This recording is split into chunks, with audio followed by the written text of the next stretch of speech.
아멘. 오늘 우리가 함께 읽을 말씀 예레미야 13장 9절 말씀입니다. 오늘 묵상의 주제가 이 교만과 큰 교만. 우리 말씀을 함께 읽습니다. 나 여호와가 말하노라. 내가 유다의 교만과 예루살렘의 큰 교만을 이같이 썩게 하리라. 아멘. 우리가 이 교만과 겸손이란 나에게 없는 것을 먼저 생각할 줄 아는 자세를 말합니다. 내가 없기 때문에 그것 때문에 더 나를 낮출 수 있습니다. 근데 교만은 내가 가지고 있는 것만 자랑합니다. 없는 것을 모르기 때문에 자기 있는 것만 자꾸 과시하다 보면 그게 교만한 자세가 됩니다. 탈무드에 이런 말이 있습니다. 하나님은 겸손의 문으로 들어오시고 사탄은 교만의 문으로 들어온다. 그러므로 이 교만과 겸손이라고 하는 것이 생각이 어떻게 되느냐에 따라서 우리가 교만해질 수도 있고 겸손해질 수도 있습니다. 그래서 이 교만한 사람의 특징은 위를 쳐다보지 못한다. 이렇게 정의합니다. 오늘 선지자 예레미야는 이 유다의 교만, 또 예루살렘의 큰 교만에 대해서 우리에게 오늘 교훈을 주고자 합니다. 특별히 이 13장의 내용이 크게 5단락으로 구분됩니다. 1절부터 11절까지는 썩은 배 띠에 비유입니다. 그 다음에 12절부터 14절은 포도주 병의 비유. 당시에는 포도주 가죽 부대겠죠. 포도주를 담는 가죽 부대의 비유. 15절부터 17절은 마지막 경고입니다. 18절부터 19절은 왕과 왕후, 지도층에 대한 경고입니다. 그리고 20절에서 27절까지는 이제 예루살렘의 운명. 어떻게 된다고 그랬습니까? 썩게 하리라. 썩게 한다고 하는 것은 쓸데없게 된다. 영어 성경에는 내가 완전히 파멸시킬 것이다. 이렇게 표현합니다. 그러므로 오늘 이 선지자 예레미야를 통해서 우리에게 주시는 이 교만과 큰 교만, 과연 이것이 무엇인가? 우리가 그러기 위해서 구약의 예언서, 우리가 예언서를 읽을 때에 예언서에서 강조하는 죄가 2가지입니다. 첫째는 우상숭배, 그 다음에 2번째는 사회적인 불의, 의를 행하지 못하는 겁니다. 그래서 사회적인 불의를 대표적인 계명이 10계명입니다. 1계명부터 4계명까지는 하나님에 대한 불의, 5계명부터 10계명까지는 사람에 대한 불의를 말합니다. 그래서 우리가 성경에서 사람에 대한 불의를 대표적으로 고아와 과부와 나그네, 이런 사람들을 어떻게 대하느냐. 그러므로 하나님에 대한 불의는 불순종입니다. 한마디로 말하면 불순종. 사람에 대한 불의는 사람을 멸시하고 천대하는 겁니다.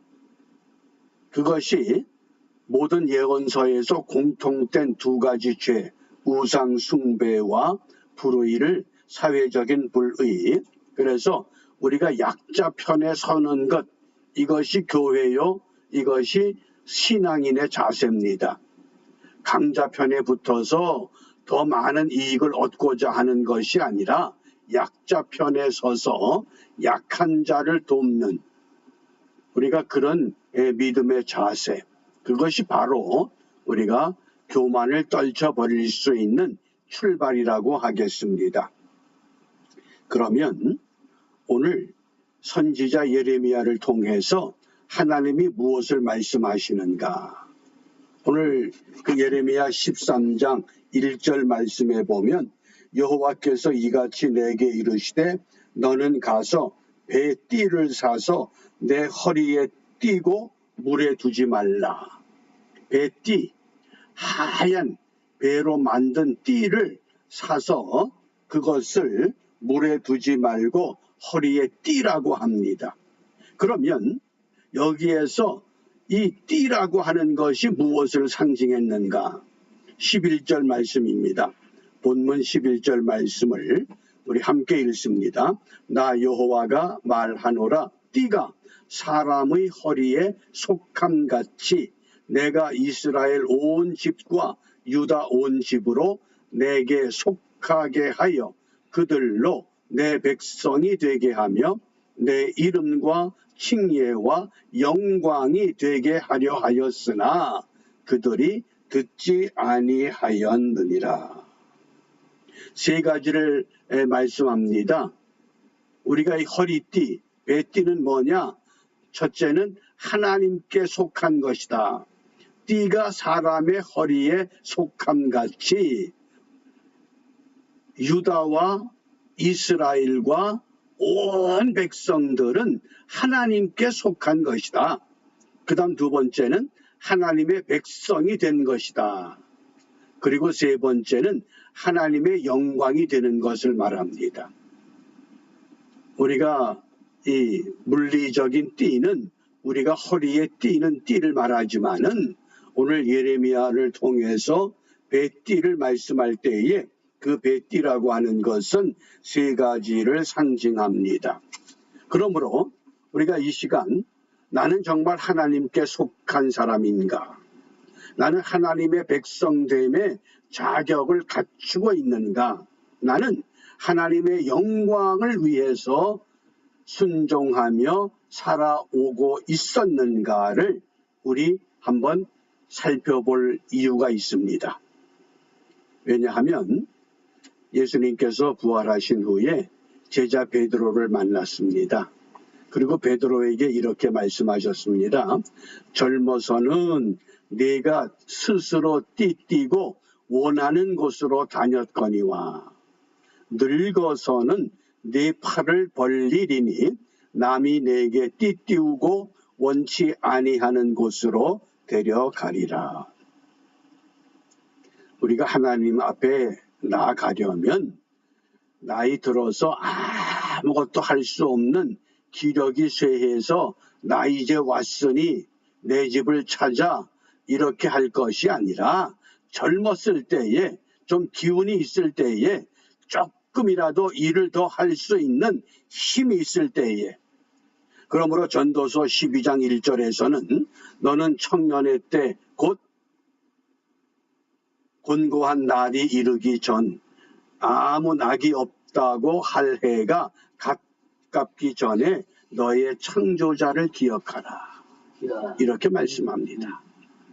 좀 더 내가 젊었을 때 내일이 아닙니다. 오늘 바로 이 시간 지금 우리가 하나님 앞에 더 가까이 나아가는 것 그것이 바로 겸손한 신앙의 자세라고 하겠습니다.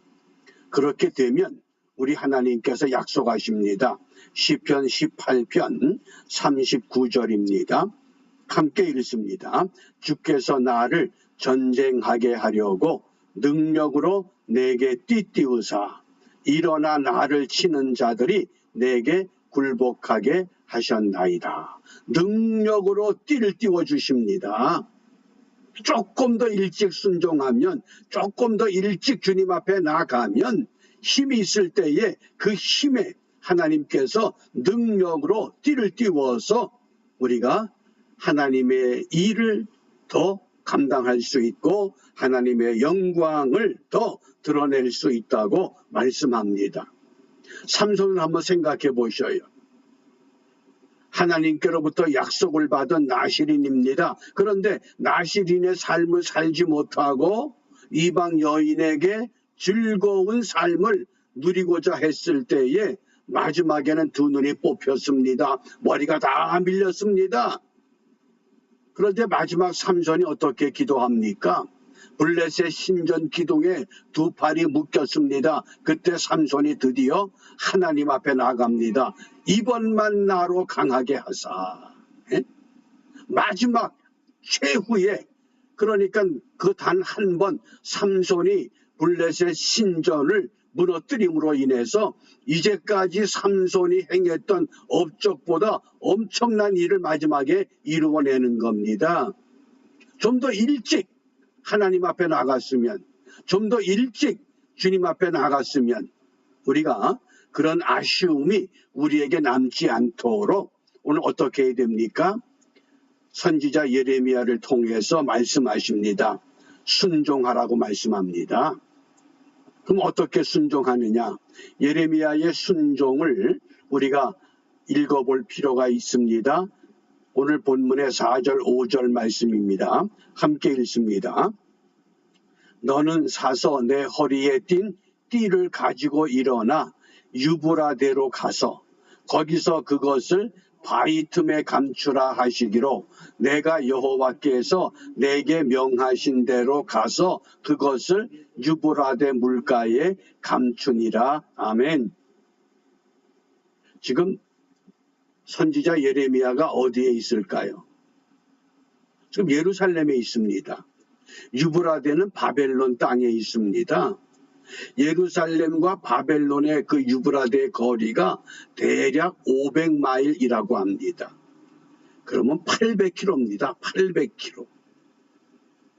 이 당시에 자동차가 있습니까? 비행기가 있습니까? 뭐 교통수단이 발달했습니까? 그 800km를 선지자 예레미야가 예루살렘으로부터 바벨론까지 가려면 얼마나 걸리겠습니까? 또 거기 갔다가 와야 됩니다. 큰 일도 아닙니다. 띠 하나 갖다 바위 틈에다가 감추고 오라는 겁니다. 그거 하겠어요? 근데 참 놀랍습니다. 예레미야가 그래서 이렇게 한번 하는데 한 6개월 정도 걸린다고 그럽니다. 성서학자들의 그 연구에 의하면 예레미야가 유브라데까지 가려면 6개월이다. 그 배띠 하나 갖다 묻어놓고 오기 위해서 6개월, 뭐 부모님의 시신도 아닙니다. 배띠 하나. 그런데 6절에 보면 여러 날 후에 가서 그걸 다시 파오라는 겁니다. 또 가야 됩니다. 근데 예레미야는 그대로 순종했습니다. 이게 순종입니다. 하나님이 우리에게 무엇인가 말씀할 때에 뭐 엄청나고 굉장한 것 말씀하면 그거 얼마나 신납니까? 그런데 예레미야 같은 경우 40년 동안 어떻게 보면 눈에 두드러지게 나타나지 않는 것, 배띠 하나를 사라, 허리에 동이라, 또 그거를 유브라데 물가에 가서 묻어라, 또 다시 가져와라. 그러면 6개월이 벌써 1년이 지나간 겁니다. 그런데 예레미야가 이것을 순종했다고 하는 말씀입니다. 우리가 이걸 배울 필요가 있습니다. 정말 선지자 예레미야, 눈물의 사람 예레미야가 하나님의 말씀이라고 하면 그걸 순종하기 위해서 그 길을 왕복합니다. 그래서 예레미야서를 통해서 우리가 순종하는 삶을 위한 말씀을 이렇게 교훈합니다. 예레미야 13장 15절입니다. 함께 읽습니다. 너희는 들을지어다, 귀를 기울일지어다, 교만하지 말지어다, 여호와께서 이같이 말씀하셨느니라. 아멘. 들을지어다, 기울일지어다, 교만하지 말지어다. 그러면 이 시대를 살아가는 우리들이 어떤 결단이 필요합니까?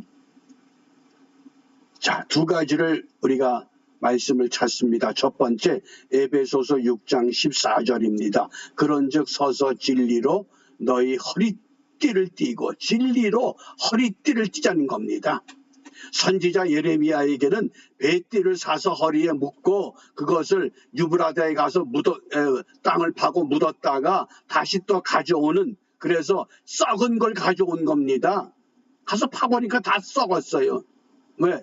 물가에다가 습기 있는 곳에 그 얇은 배천을 묻었으니 그게 얼마나 그대로 있겠습니까? 다 썩어버린 거, 쓸모없는 거 가져오려는데도 갔어요. 예레미야가 가면서 그랬을 거 아니에요. 하나님은 능력의 하나님이니까 이것이 물가에 묻어놨더라도 결코 썩지 않고 원상태 그대로 보존돼 있을 것이다. 아마 그런 기대 안 했겠어요? 근데 가보니까 썩었거든요.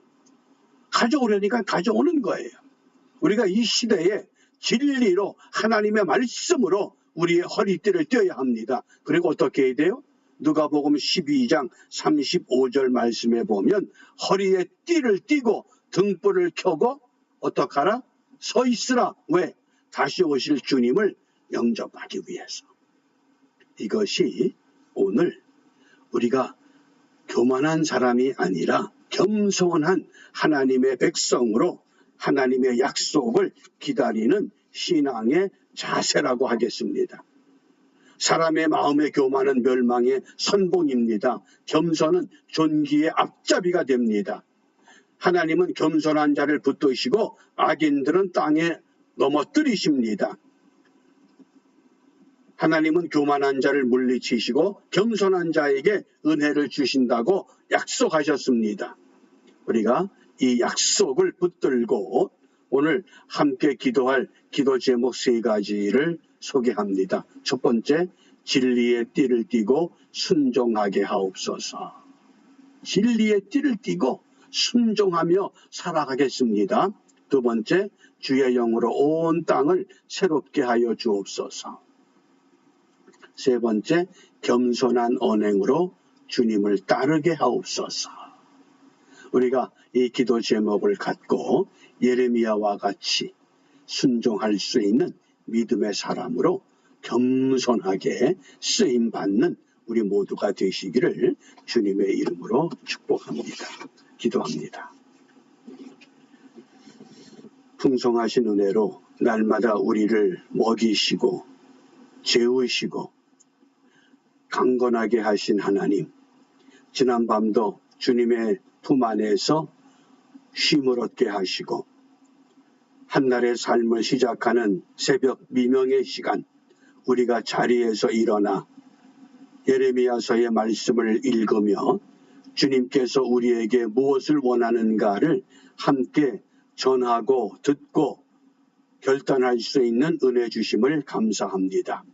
이제 비옵기는 우리가 기운이 있을 때에 주님 앞에 먼저 무릎을 꿇고 주님 앞에 더 가까이 나아갈 수 있는 하나님의 사람으로 우리 모두를 축복하여 주시옵소서. 아무것도 할 수 없을 때에 마지못해 주님 앞에 가는 것이 아니라 우리가 좀 더 기운이 있고 힘이 있고 삶의 활기가 있을 때에 주님을 따라 앞서감으로 이전에 이루지 못했던 것 다시 한번 우리 모두를 통해서 하나님의 일을 바르게 감당하는 우리 모두가 될 수 있도록 진리의 띠를 띠고 순종하게 하시고 주님의 영이 이 땅을 덮어 온전히 새롭게 할 뿐만 아니라 우리가 겸손하게 주님만 따라갈 때 저희들을 통해서 이루고자 하시는 하나님의 놀라운 구원 계획과 섭리를 완전히 이루어드리는 우리 모두가 되도록 인도하여 주시옵소서. 이러한 은혜를 우리가 결단하며 주님께서 가르쳐 주신 기도로 함께 기도합니다. 하늘에 계신 우리 아버지, 아버지의 이름을 거룩하게 하시며 아버지의 나라가 오게 하시며 아버지의 뜻이 하늘에서와 같이 땅에서도 이루어지게 하소서. 오늘 우리에게 일용할 양식을 주시고 우리가 우리에게 잘못한 사람을 용서하여 준 것 같이 우리 죄를 용서하여 주시고 우리를 시험에 빠지지 않게 하시고 악에서 구하소서.